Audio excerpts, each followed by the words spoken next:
Why are there so many ancient fountains featuring little boys peeing?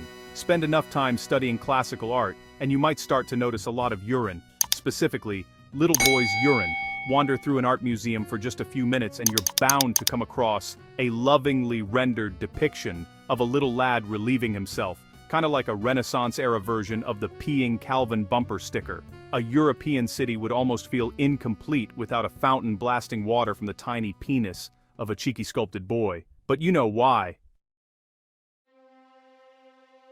Oddly, a peeing boy can represent opposing things. On the one hand, there's a childlike innocence to seeing a youngster whimsically whittling without a care in the world. On the other hand, there's some ultra-masculine virility involved. Modern guidebooks offer nearly a dozen different explanations for why Brussels' famous peeing boy statue, the cheerfully named Mannequin Piss, which translates to Little Man Pee, is relieving himself. These include several almost certainly apocryphal incidents. An infant, Duke Godfrey, the third of Leuven, peeing on enemy soldiers. A toddler putting out a fire that would have engulfed the city.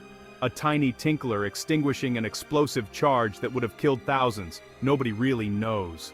There are plenty of peeing fountains of larger men which lack this ambiguity. A statue from Pompeii of the perpetually erect god Priapus, pouring forth endless fluid from his forearm-sized penis, was clearly not meant to symbolize childlike innocence. Similarly, a style of statue known as Hercules Mingan, dating from Roman times, of a drunken Hercules happily taking a leak, was unambiguously celebratory. It's thought that the peeing boy trope might have come about in the Renaissance era in the mistaken belief that it was a common Roman motif. While Roman art featured plenty of little boys, often in cherub form, few were draining their main vein. The Renaissance revival of classical styles and themes somehow brought with it torrents of urine. The motif is known as puer mingens, which literally translates as peeing boy, but also carries a euphemistic meaning referring to ejaculation.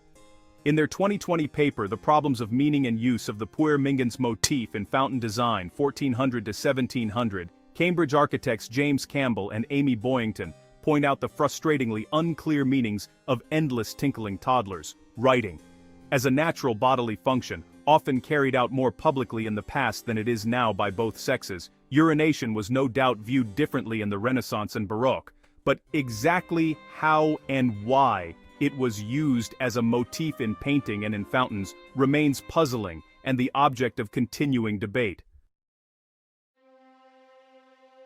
In some depictions, it's clear what is meant to be conveyed. Lorenzo Lotto's painting Venus and Cupid, dating from the 1520s and hanging in the Metropolitan Museum of Art in New York City, was painted as a wedding gift and clearly represents fertility, albeit in a very silly way. In Michelangelo's children's Bacchanal, the Renaissance great's drawing of a group of incredibly drunk toddlers, one of whom is peeing into a bowl about to be given to his pal, it's all about the joy and freedom of excess. But, in other works, it can be incredibly difficult to tell. With fountains, in particular, there are only so many places it makes sense for water to emerge from on a human figure. There are statues of women where water gushes from the breasts, endlessly lactating, but these are rarer. Sometimes a weeing boy accompanies a lactating woman, as seen in Caritas Fountain in Copenhagen's Old Square, which is meant to be symbolic of both love and charity. Ultimately, when it comes to peeing boys, all bets are off. It could basically mean anything. There's pretty much no consistency, even when it comes to individual body parts. While most depictions are as lightly endowed as one would expect given both the art world's proclivity for small penises and the reality of small children's bodies, the 16th century Fontaine des Pisseurs in Laucanne, France, features 4 urinating boys with penises that could easily be used to rob a bank. These Renaissance artists really take the piss.